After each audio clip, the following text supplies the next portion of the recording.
Assalamualaikum warahmatullahi wabarakatuh. Perilaku organisasi dalam manajemen logistik. Saya Wahyudi, 28922500165 dari Prodi Manajemen, dengan dosen pengampu Ibu Wina Sarikusumaning Tias, SIP SE MM. Dalam bab ini, kita akan membahas mengenai perilaku organisasi dalam logistik dan segala sesuatu yang memiliki keterkaitannya. Yang pertama ada desain organisasi. Ada dua model penerapan manajemen logistik dalam suatu perusahaan, yaitu penerapan manajemen logistik sentralisasi dan penerapan manajemen logistik desentralisasi. Penerapan manajemen logistik untuk sentralisasi maupun desentralisasi dilakukan dengan mempertimbangkan beberapa faktor seperti strategi perusahaan, jangkauan pasar, kemampuan manajemen, dan sumber daya lainnya. Manajemen logistik bersifat sentralisasi. Sentralisasi dalam struktur organisasi menggambarkan apakah seorang pimpinan akan memberikan wewenang atau tidak. Penerapan dalam suatu organisasi akan terjadi rumit karena karyawan pada tingkat struktur organisasi yang sama sering mempunyai kewenangan pengambilan keputusan yang berbeda. Sering terjadi pengambilan keputusan yang cukup bagus di suatu bagian organisasi, akan tetapi untuk bagian yang lain tidak dianggap bagus dan justru dianggap tidak baik. Karyawan secara formal menerapkan memiliki kewenangan untuk mengambil keputusan, akan tetapi wewenang yang diberikan adalah wewenang yang semu. Hubungan antara sentralisasi dengan desain organisasi adalah sebagai berikut. Semakin tinggi spesifikasi kerja, maka akan semakin besar sentralisasinya. Hubungan ini timbul karena semakin tinggi atau semakin terspesialisasi suatu pekerjaan, maka tidak akan memungkinkan adanya wewenang untuk bertindak secara leluasa. Semakin sedikit pendelegasian wewenang, maka akan semakin besar sentralisasinya. Karena sentralisasi bersifat mempertahankan kekuasaan. Semakin besar penerapan departemen fungsional, maka akan semakin besar sentralisasinya. Hubungan ini timbul karena departementalisasi fungsional mensyaratkan pengordinasian kegiatan lain. Semakin luas rentang kendali, semakin besar sentralisasinya. Manajemen logistik desentralisasi dapat dilakukan apabila dalam suatu organisasi mempunyai beberapa bagian organisasi yang lebih kecil. Setiap manajer harus bertanggung jawab atas seluruh kegiatan termasuk kegiatan logistik di dalamnya. Sistem desentralisasi mempunyai 4 macam konsekuensi di dalam pelaksanaan organisasinya. Yang pertama, jika terjadi sesuatu pekerjaan yang mempunyai spesialisasi tinggi, maka sedikit sekali kebebasan untuk bertindak yang memiliki pelaksanaan pekerjaan. Yang kedua, pendelegasian wewenang yang besar akan mengharuskan adanya pengendalian yang kuat. Yang ketiga, ada sering terjadi adanya departemen fungsional yang terdiri dari beberapa pekerjaan yang sangat mirip suatu dengan yang lainnya. Yang keempat, ada pengendalian yang luas, tidak memungkinkan tersedianya supervisi untuk masing-masing pekerjaan. Dalam sistem desentralisasi, apabila ditinjau dari saluran wewenang, maka akan terdapat beberapa bentuk organisasi, yaitu bentuk organisasi jalur atau garis merupakan organisasi yang wewenang berasal dari puncak pimpinan yang dilimpahkan kepada suatu organisasi di bawahnya dalam suatu bidang pekerjaan.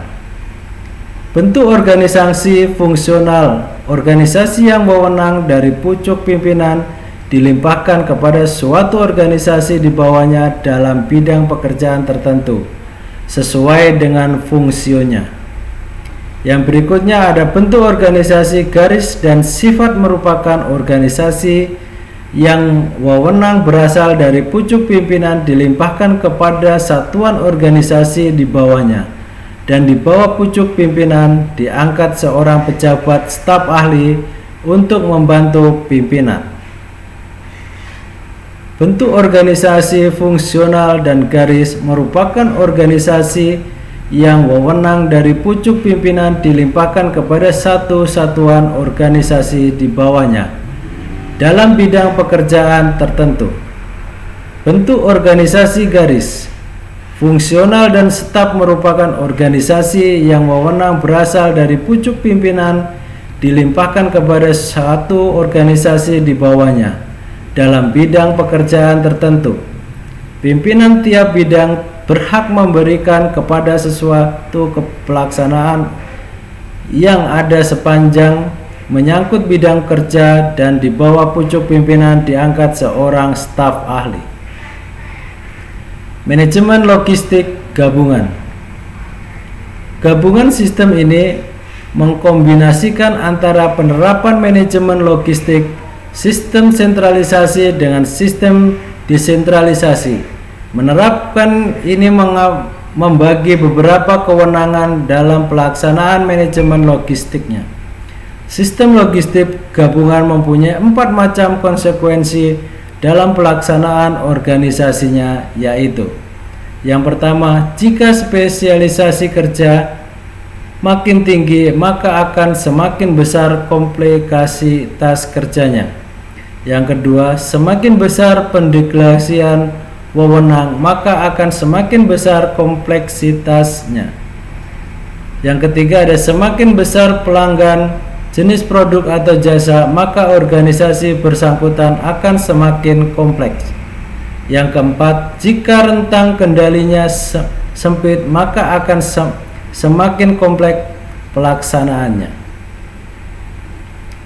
Dalam sistem gabungan terdapat beberapa bentuk organisasi, yaitu bentuk organisasi garis jalur atau garis organisasi yang wewenangnya berasal dari pucuk pimpinan kepada satuan organisasi di bawahnya untuk pekerjaannya rutin. Pekerjaan yang tidak rutin diambil alih pimpinan. Bentuk organisasi fungsional, organisasi yang wewenang berasal dari pucuk pimpinan dilimpahkan kepada satuan organisasi di bawahnya dalam bidang pekerjaan tertentu.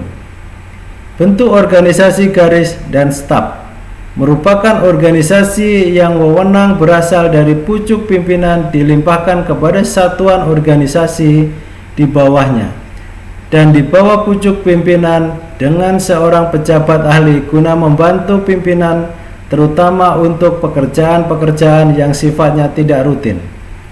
Bentuk organisasi fungsional dan garis merupakan organisasi yang wewenang dari pucuk pimpinan dilimpahkan kepada satu satuan organisasi di bawahnya dalam bidang pekerjaan tertentu, dan setiap pimpinan bidang pekerjaan dapat memerintah kepada semua pekerja yang ada sepanjang menyangkut bidang kerjanya. Bentuk organisasi garis fungsional dan staf: pucuk pimpinan dilimpahkan kepada satuan organisasi di bawahnya dalam bidang pekerjaan tertentu.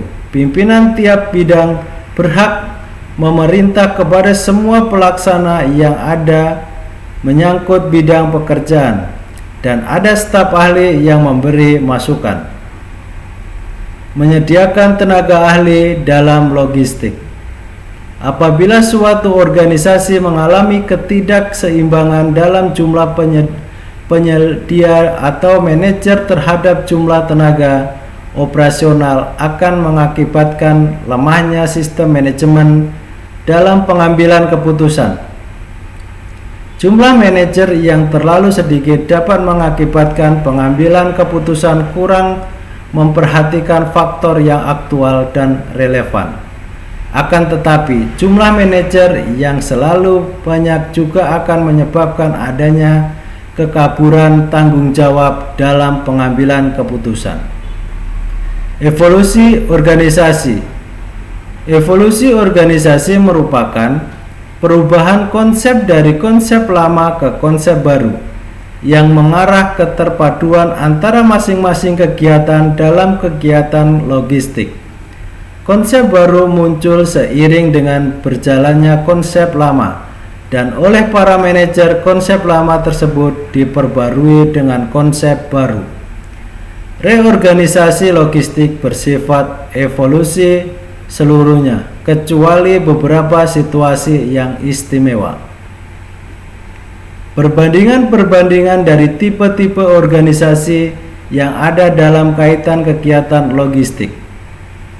Organisasi logistik tipe 1. Dalam tipe ini, sebagian besar perubahan organisasi menyangkut pengelompokan kembali dari fungsi-fungsi dalam bidang tradisional pemasaran dan manufaktur.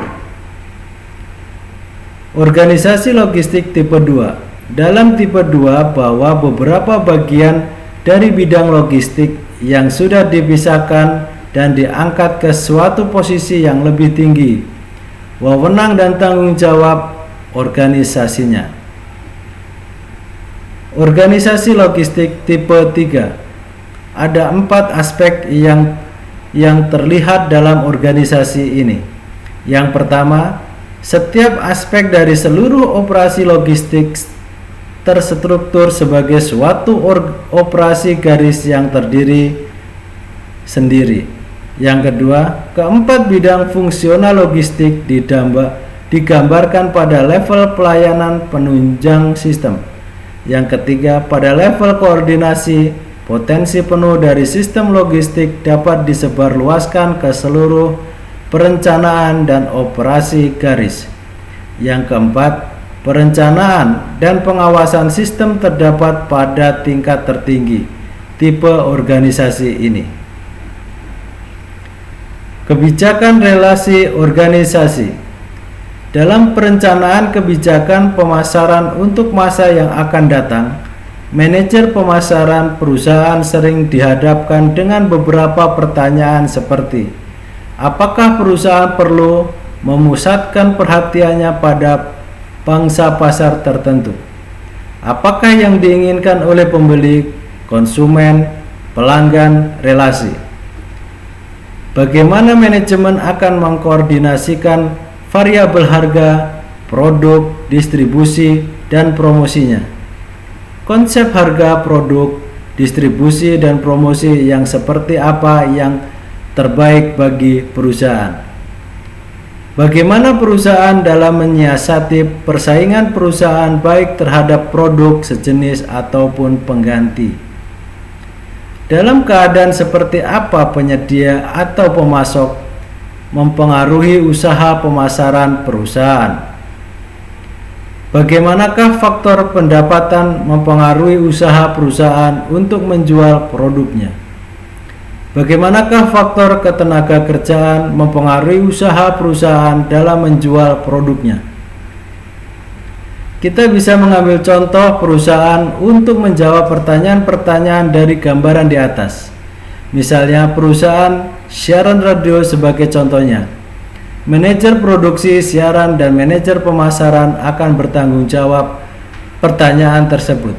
Yang pertama, perusahaan perlu memusatkan perhatian pada pangsa pasar tertentu, atau sering disebut segmen pendengaran, misalnya remaja sampai orang dewasa, pendidikan, SMU, dan lain-lain.